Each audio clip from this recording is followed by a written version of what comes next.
Tintin est le roi de la lâcheté et pense même que c'est la plus grande des qualités. Son compagnon Milo pour sa parente du comité mérite bien son titre de reine de la lâcheté. Je sais que le mot n'existe pas, non mais t'as pas vu ces deux-là.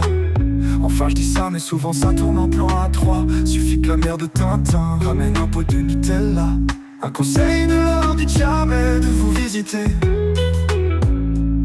Vous feriez mieux plutôt de vous méfier, car ils pensent et parlent toujours au premier degré. Vous risquez bien à tout jamais de le regretter. En plus Tintin est un être psychorigide. Il va insister pour vous expliquer comment il a rendu sa mère frigide. Comment depuis la mort de papa, elle s'est spécialisée dans l'extrait d'huile de rachide, et qu'il valait mieux déménager avant que Tintin ne soit accusé de parricide.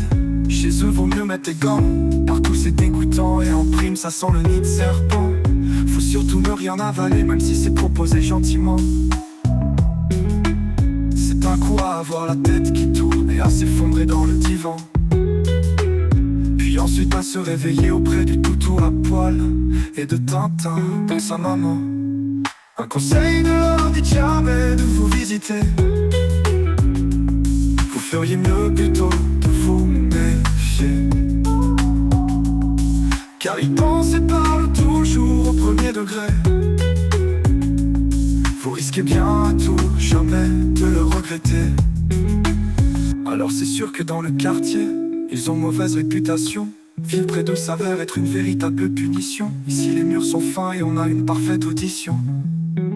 Dès que le couvercle de Nutella fait un début de rotation, on entend Milou miauler et déraper dans tout l'appart en érection. Il faut tenir le chien en laisse, mais Tintin a peur que le chien ne le laisse. Alors matin, midi et soir, son pantalon il le baisse, en lui disant ouvre la bouche, c'est encore l'heure de la messe. Un conseil, ne leur dites jamais de vous visiter. Vous feriez mieux plutôt de vous méfier, car ils pensent et parlent toujours au premier degré.